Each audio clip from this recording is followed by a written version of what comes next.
Good afternoon, Madam Chair and members of the committee. Thank you for the invitation.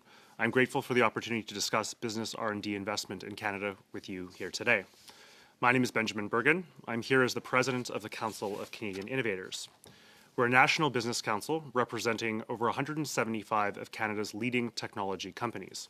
All of CCI's members are headquartered here in Canada, with more than 52,000 employees across the country. They are market leaders in sectors as diverse as healthcare, financial services, agriculture, and of course, AI. CCI was founded a decade ago on a simple but powerful idea. Canada's prosperity depends on the success of Canadian headquartered companies. From day one, the Council has championed unapologetically domestic economic strategy, one that treats innovation and ownership as cornerstones of national sovereignty. In the past year, it feels like the national conversation has finally caught up with us. It was good to hear Prime Minister Mark Carney recently quoted as saying, "The scale and speed of these developments are not smooth transition. They're a rupture. They mean our economic strategy needs to change dramatically, and that your future will not be the same as my past." Against that backdrop, the committee's study here today is valuable work for Canada. We have been laggards in terms of productivity and growth and corporate R&D investment. Why is that? It's not that we lack subsidies. The government spends around $4 billion annually on the Scientific Research and Experimental Development Tax Credit, or SR&ED, support that technology companies from across the country very much appreciate. The root of the problem is that Canadian companies look at their balance sheets and every day they decide it's not worth it for them to invest. The CEOs that I know are sharp and highly competitive individuals. If they're not spending on R&D, we should assume that they have their reasons. Moving the needle on R&D, business R&D, means making investments worthwhile for firms. To do this, the government has to create the conditions that enable firms to scale and reap the profits from the R&D. Fundamentally, that means that Canadian companies need to own and commercialize the ideas they generate through research and development activities. In short, Canadian companies need to own and defend their intellectual property, and the federal government has an important role to play in achieving that goal. Too much of our economic policy is rooted in outdated ideas about how value is created, ideas that don't reflect today's reality.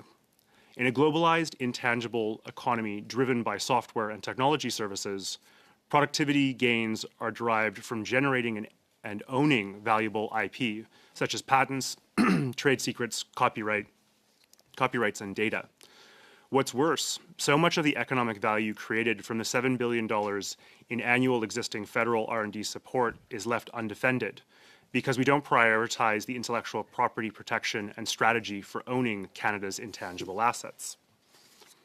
This approach is out of step with today's economy, where 90% of the value of the S&P 500 companies comes from intangible assets. Owning IP also gives firms freedom to operate, the ability to grow and to compete without infringing on someone else's rights or paying steep licensing fees. Without ownership, there is no freedom to operate. And without that freedom, companies can't earn a return on innovation, so they don't invest. As the rate of return on intangible assets appears to only be accelerating over time, and markets are increasingly dominated by winner-take-most dynamics, or winner-take-all dynamics, Canadian firms need a savvy government that can lead with a clear IP and freedom to operate strategy. We have heard rhetoric from Prime Minister Mark Carney and his ministers that suggests that they understand the seriousness of this moment. And we are pleased with some of the reforms that we're hearing about for SR&ED in the upcoming budget. And the government's Buy Canadian directive is a watershed moment for federal procurement, and long overdue. This is the kind of support through government purchasing which can be a huge accelerant for the growth of innovation and innovation companies in Canada. But the missing piece in all of this is still the intellectual property and other intangible assets. Sharp IP strategies should be effusive on its ability to look at innovation funding programs. It should be a facet of government procurement. Intellectual property should be a lens for every aspect of government economic policy in the 21st century, because these intangible assets are the lifeblood of the innovation economy. CCI has proposed that Canada should establish an innovation asset bank, a public institution with a mandate to generate, assert, and defend Canadian IP to catch up with countries where IP has been at the cornerstone of their economic strategy for decades. Can you please wind up? Time is up. Thank you. Driving business, R&D, and innovation isn't about spending more money. It's about creating the conditions for investment. When companies can own and profit from the ideas they invest, when they can't, they don't. If we want to see more business R&D in Canada, we have to make it make sense for businesses to do so. Thank you for the opportunity to be here today, and I'm happy to answer your questions.